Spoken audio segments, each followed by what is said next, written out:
Well, what's happening, YouTube?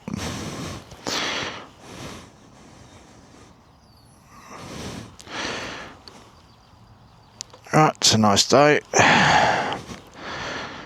Get ready to go for a ride. Test out this new setup on the Yamaha MT-09 2024. Hope everyone's having a good day.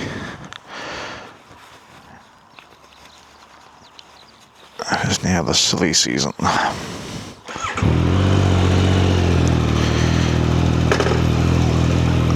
we'll test out the video and audio quality.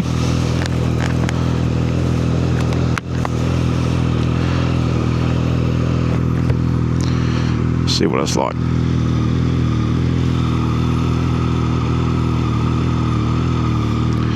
Yeah, anyway, let's go.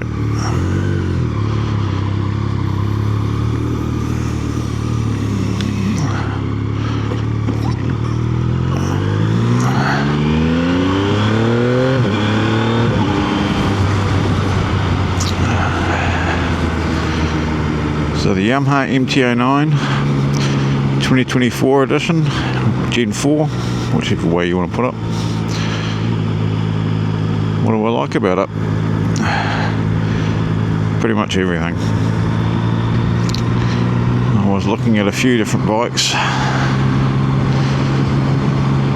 The Tracer 9.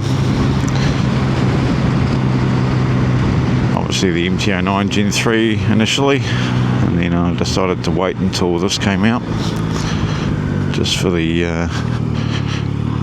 updated everything. And I'm glad I did.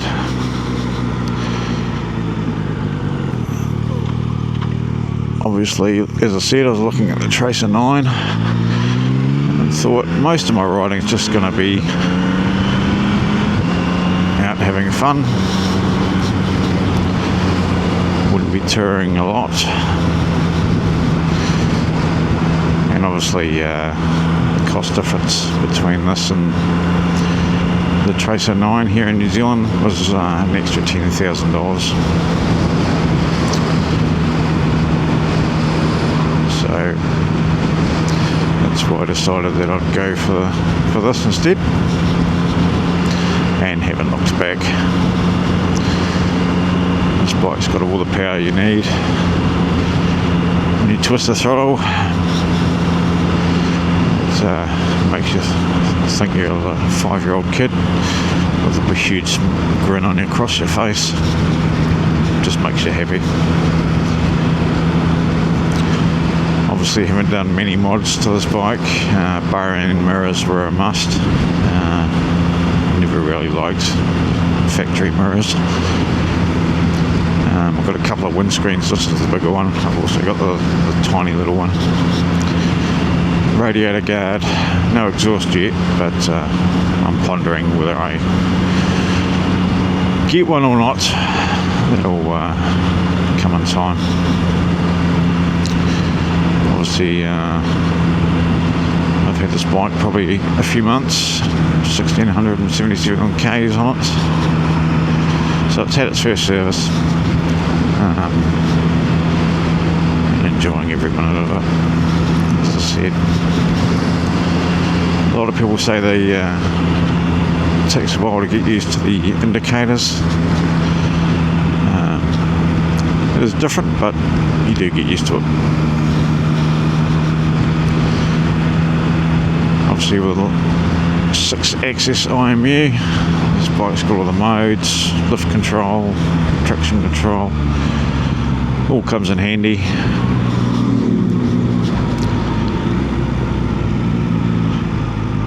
And obviously here in Christchurch, most of the riding's pretty flat, so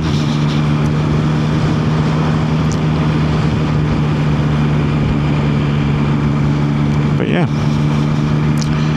So if anyone's got any questions that they want to ask, obviously I'm pretty new to the whole YouTube thing. Thought I'd give it a shot, see what happens. Worst case scenario,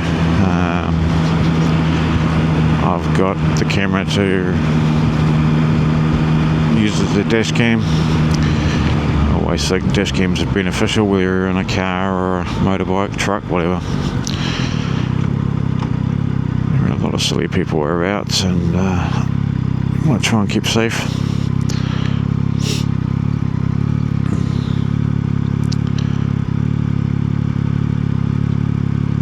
So top things I like about this bike,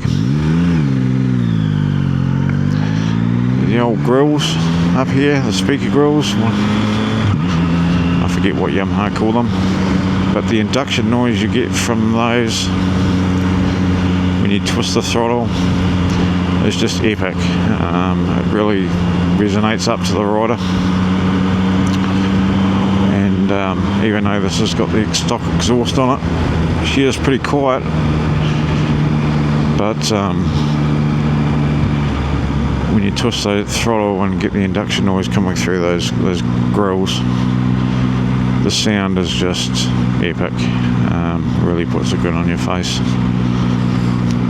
So you don't really need an exhaust out the back that's popping and googling. Not that that would also put a smile on your face, but we haven't got it yet. As I said, that might come later.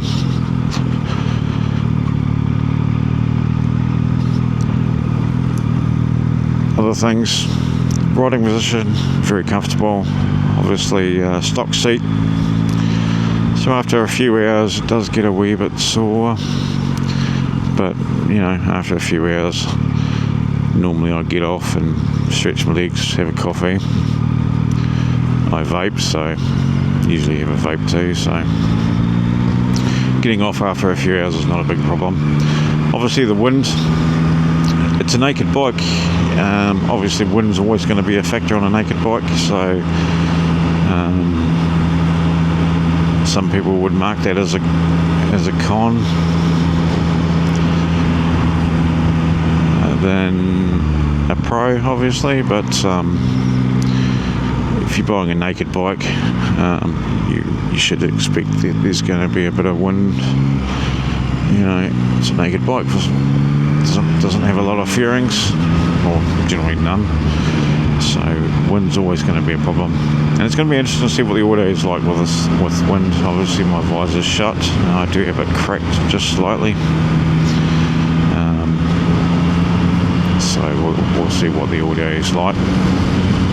Hopefully it's not too bad, not too buffery, but or clippy for that matter. But using DJI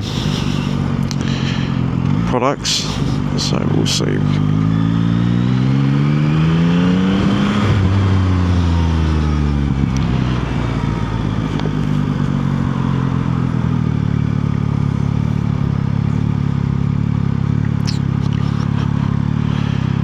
So obviously you can see me, I don't know if you can see my reflection, but anyway, using the DJI Action 5 Pro and the DJI Mini in my helmet. So we'll see what the audio is like. I'm hoping it's pretty good, or maybe you just need to tweak some settings.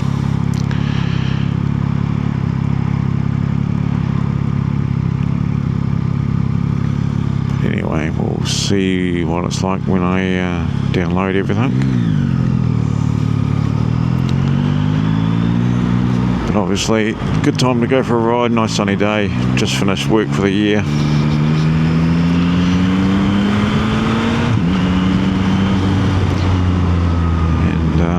Thought I could go on a big ride, but we'll just take you into town, have a ride, might go to somewhere through the tunnel, just to test out this camera. Really want to see what it's like, and obviously test the audio and see what the exposure is like on the camera. Obviously riding with no ND filter, so we'll have a lot. Gotta love the quick shifter on the MT-09. Whether that's a good thing or a bad thing, because it does make you a bit lazy on the clutch. But we'll see. Obviously cranking up to 100 k's here.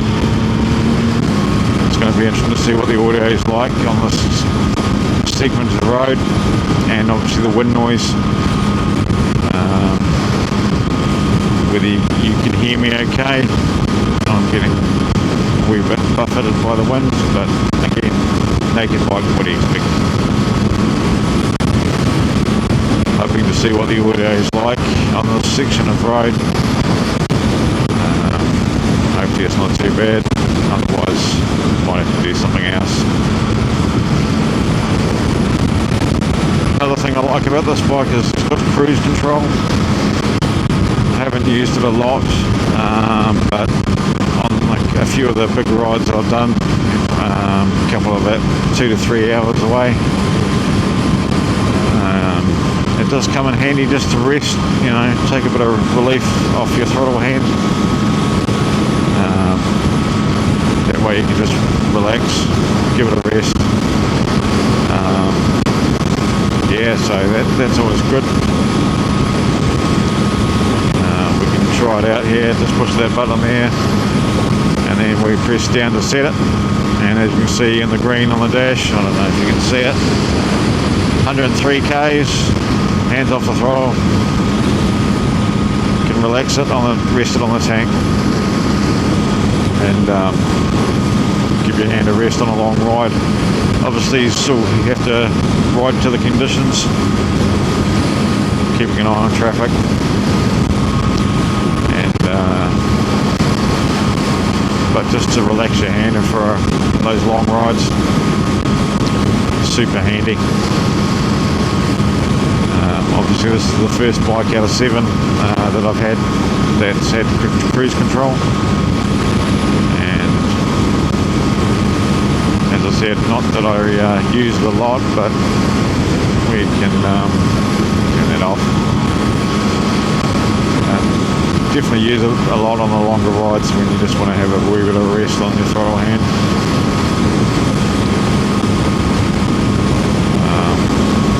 Which is really good. Obviously going to pump up the speed here, see what the audio is like. Hopefully, as I said,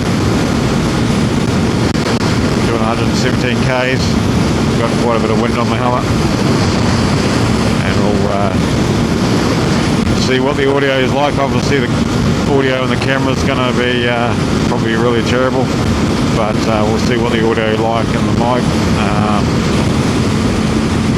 See if we can use it. Otherwise I might have to adjust the setup a wee bit, but hey, you got to test these things, and you don't know until you try something out.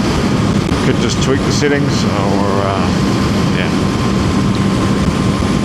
This is Christchurch, New Zealand, born and raised in here. I have moved away for a few years, based to the North Island and further south.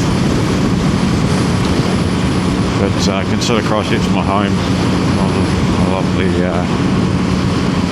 it's not as busy as Auckland or Hamilton, certain cities. And I've worked in Wellington before. Wellington can be a bit crazy, both with traffic, parking, and lots of other things as well.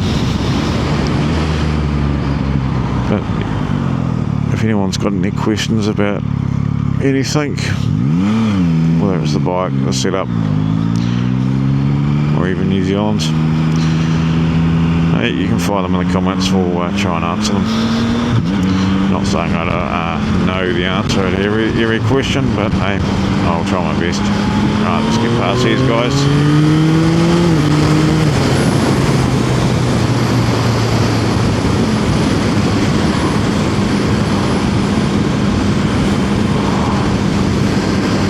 So I don't know if you heard the induction noise coming from the vents, but I guess we'll see on the audio.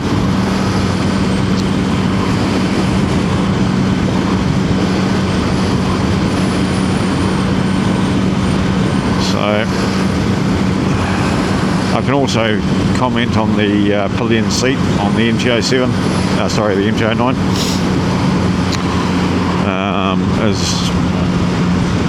It's alright for probably an hour for the pillion. I take my son on the bike. He's quite into photography, so we quite often grab our cameras and shoot out to the airport, and he's quite happy to jump on the back of the bike. And he's also quite keen to go to Hamner Springs, so that's going to be a ride coming up in the not too distant future. If anyone doesn't know where Hamner Springs is, it's north from Christchurch, about approximately 2 hours away. It's a lovely spot. Has the Hamner Hot Pools, which is quite a good tourist location. Hydro slides for the kids, normal pools, and also there's a nice bar and restaurant in the complex. A bit pricey to get in, but definitely worth the effort, and it's also a very nice ride up there, and highly recommend if anyone visits Christchurch to shoot up in Hamner Springs, especially in the winter. Not that I've done it, but apparently it is pretty epic when you're sitting in a hot pool that's 30, 32-ish degrees in winter, and yet all around you is snow. I'm sure there's other places like that around in the world, but it's one of the popular places in Hamner. And the restaurant scene up there is pretty good. There's Hawks Trekking and a few other bits and pieces. It's a pretty good place to take the family or friends. Or if you own a motorbike, it's just a great place to go for a ride. Shoot up there for lunch and then ride back. So we will do that. Other places we'll think about going is Akaroa, hour and a half, hour 45. Just more to the southeast. If anyone knows the Christchurch, you'll see the little bowl that sticks out the side of the island, about halfway down. Akaroa's over there. Probably didn't really explain that too well, but hey.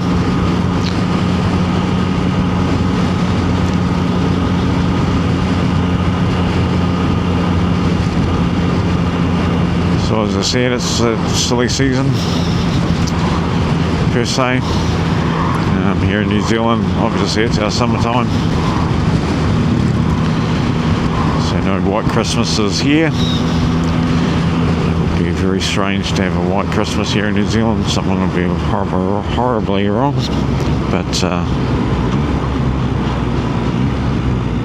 suppose never say never, but yeah, very unlikely to get snow here. It's this time of year anyway. So what else do I like about the MT-09, or what did I choose? The standard edition against the SP. Well, the SP here in New Zealand at the time I purchased this bike was about $20,000 in New Zealand dollars. I think it was just over. I think it was like 2,500 or something along those lines. Not entirely sure, but basically, long story short, it's about $2,000 to $2,500 more expensive than the standard edition that I've got here. I showed interest at one of the dealers here in Christchurch, Trevor Pierce Yamaha. Great service, great people. If you're looking for a bike, I highly recommend them. But yep, I went to the launch night for the MT-09 because I wanted to see the bikes in person, obviously, because this is my first ever brand new bike off the showroom floor. So as you know, you pay top dollar for that, but this bike had all the bells and whistles that I wanted, but I wasn't going to purchase it without seeing the bike, so I was lucky enough to go to the launch night here in Christchurch. It's one of the mini bars, and it was quite a good night. The Yamaha company, or Trevor Pierce Yamaha, I don't know who was paying the bills of that night, but they put on a very good spread of food. Tried to get a t-shirt, but I didn't see any at the launch night, but I have seen other launches where they were giving away t-shirts. I would have liked a t-shirt, but turns out in the end I got a goodie bag with a few other bits and pieces and a cap. So no t-shirt for me, but I did get a cap and a few other bunch of goodies. So I was pretty happy with that. But yeah, went to launch night, and obviously I decided to pick the standard edition over the SP. Main reason for that is I've got the midnight cyan colour scheme,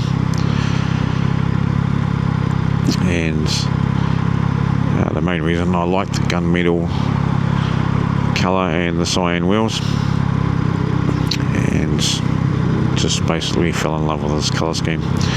So why not the SP? Well, the paintwork on the SP, yes, it looks nice. Wasn't too fond of the keyless on a motorbike. Keyless on a car, yeah, sure, but on a motorbike, yeah, wasn't too, that was definitely not one feature that I loved. I'm not saying it's not good, it just wasn't on the top of my list. Do I consider myself an expert rider? No. Yes, I've been riding for a long time, but a lot of my riding was in my youth. I'm mid 40s now, so a lot of my motorcycles were had when I was young, before I got married.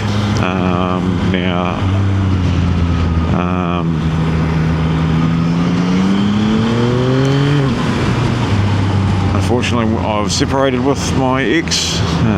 She decided that she no longer required me, loved me, whatever. So she asked me to leave, and obviously that's what I did. And that was half the reason why I got another motorbike. But anyway, long story short,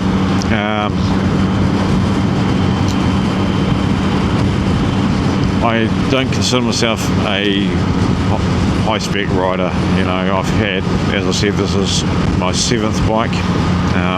The other 6 bikes were in my youth, and up until maybe my 30s. I had a couple then, but took a break, obviously, with wife and kids, and wanted to get another bike, but the wife said no. What a surprise. And so obviously there's been a period of time where I haven't had a bike. But anyway, I don't even know why I'm saying that, but yeah, long story short, I don't consider myself an expert rider or anything, so I didn't think that I needed the extra suspension on the SP. Obviously the Brembo brakes would have been nice to have on this, but the brakes on this are more than adequate. I don't intend to take this on the track, although never say never. But I basically just intend to, ride this for entertainment, as in my entertainment,